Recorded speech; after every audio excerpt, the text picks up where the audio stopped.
Hello and welcome back to Little More Learning. Today we are going to discuss about determinants, eigenvalue and eigenvector, and this video will be a part of foundational mathematics in data science. So let's start with determinants. So the determinant is like a scalar value that is associated with only square matrices.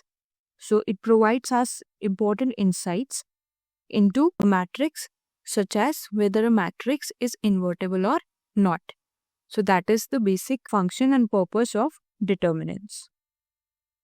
So determinant of a square matrix A is denoted as det A or A under the bars. For better understanding of what a determinant is and how we can calculate it, we will take up some examples.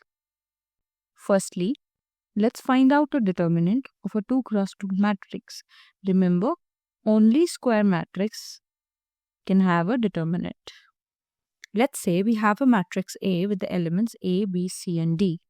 And the determinant of this matrix will be corresponding elements multiplied and their subtraction AD minus BC. Taking another example, now we have elements 1, 2, 3 and 4.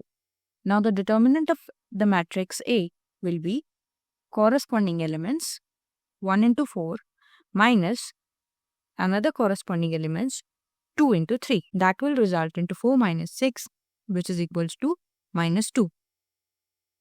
Since the det of A is not 0, so the matrix A is not invertible. Next, let's take up an example of finding the determinant of a 3 cross 3 matrix. With the basic variable example, we have 9 elements into this array as it is a 3 cross 3 matrix, and its determinant, how it will be calculated. The elements of the first row, A, B and C. Just remember, A minus B plus C. The elements of the first row are written like this. Then we multiply corresponding elements one by one. E into I, F into H with A. Leave these columns for A and multiply the remaining ones.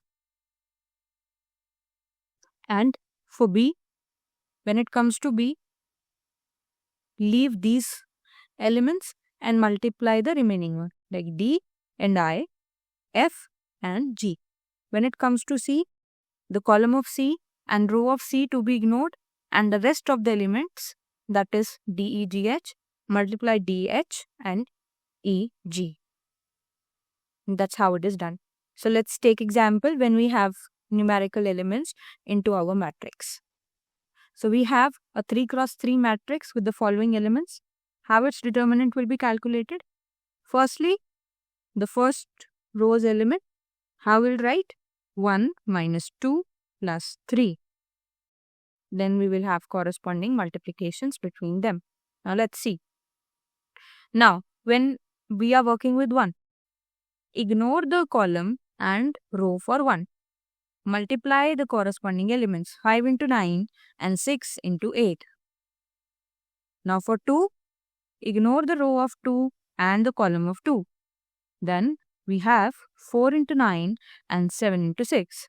Similarly, the column of 3 and row of 3 to be ignored, and we have 4 into 8 and 5 into 7. After making all the necessary calculations, we get the determinant to be 0. As the determinant is 0, this matrix is invertible. Now, let's move on to the properties of determinants. Now, if a matrix is triangular, so if you don't know what triangular matrices are, then you can refer to our previous video about matrices. Rest I will show you here what a matrix is. So, a triangular matrix is like either the upper elements or the lower elements from the diagonal are 0. Here, these elements are 0, so it is a lower triangular matrix. So, if a matrix is triangular, either it is upper or lower, the determinant is the product of diagonal elements. So, in this example, the determinant will be product of the diagonal elements, which will be equal to 70. As it is greater than 0, that means this matrix is invertible. Okay, next. Swapping two rows or columns changes the sign of the determinant. So what does that mean? It means that if A is 5 initially and if we swap the rows, so A dash becomes minus 5. The sign of the determinant here is changed. Now, the next property, if two rows or columns are identical, then the determinant is 0. How come? Let's take an example. These two rows are identical, so the determinant of this matrix A will be 0. Next is, if a row or a column is all zeros, then the determinant is also 0. Now, when you are scaling a row or a column by a scalar k, it scales the determinant by k also. It's basically scalar multiplication. Like if you are multiplying the matrix with a scalar k, then you have to multiply the determinant with k also. The determinant of an identity matrix is always 1. So what is an identity matrix? Firstly, it is denoted by I.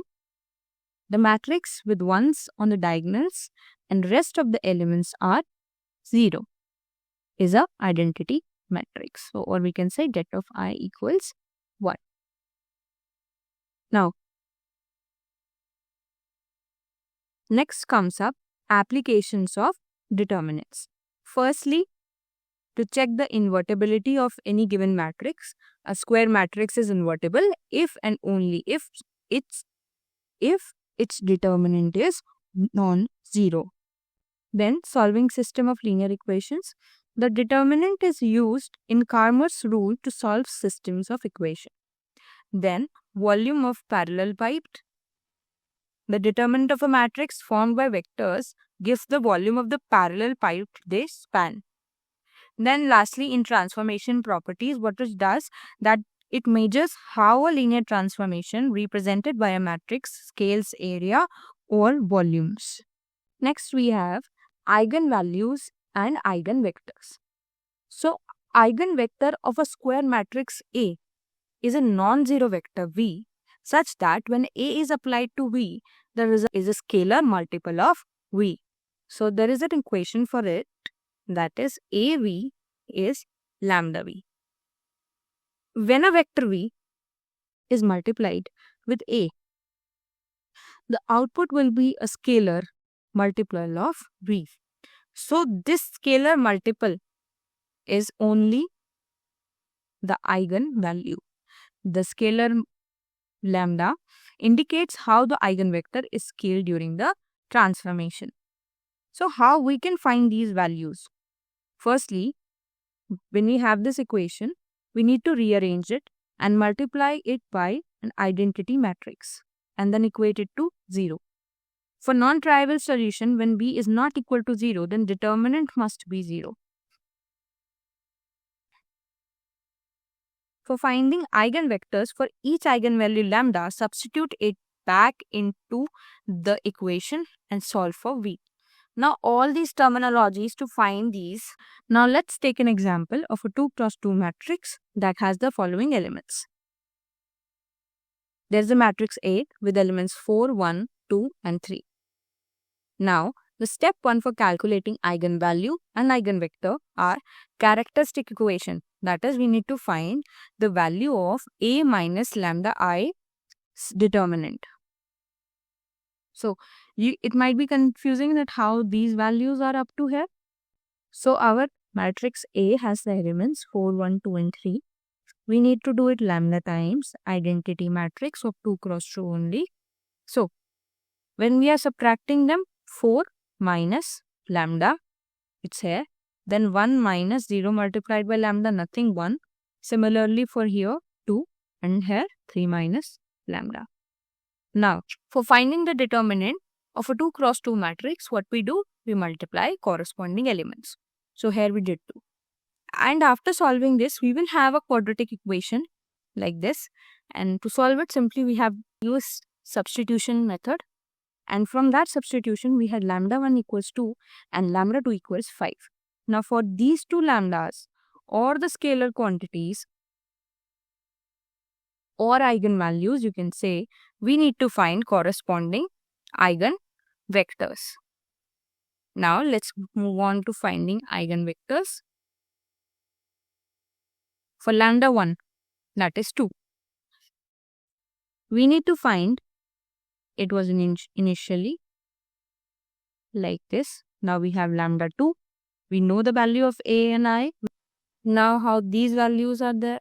Similarly, identity matrix into the scalar quantity, then subtracting from the main matrix. Now, after calculating, we will get this value.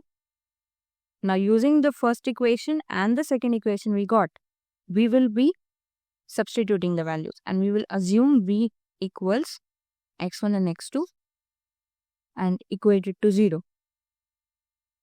On solving, we will get x2 equals 2x1. So, our value for V1, that is our first eigenvector, for the first eigenvalue, that is 2, will be 1 minus 2. Similarly, after we will solve for our second lambda, that is 5. So, on solving, we will get our second eigenvector as 1 and 1. Now, how can you summarize it? That for a matrix A, eigenvalues are 2 and 5 and the corresponding eigenvectors are 1 minus 2 and 1, 1. Now, a quick discussion on properties of eigenvalues and eigenvectors. Eigenvalues of a diagonal matrix. Firstly, when we think of a diagonal matrix, the eigenvalues of it, the diagonal entries itself. Next property is trace and determinant. A trace of matrix A. What is a trace now? Trace is equal sum of diagonal elements is trace. And the determinant of A equals the product of eigenvalues. There are applications like eigenvalues and eigenvectors are primarily used in PCA, that is principal component analysis for dimensionality reduction, and then stability analysis in dynamical systems. Graph theory, they are important as eigenvalues of agency matrices provide insights into network properties. And lastly, in quantum mechanics, these two describe observable quantities and states. So that's all for today's video and I hope you liked it. If so, then please give it a like and subscribe to the channel. And see you in the next video. Till then, happy learning.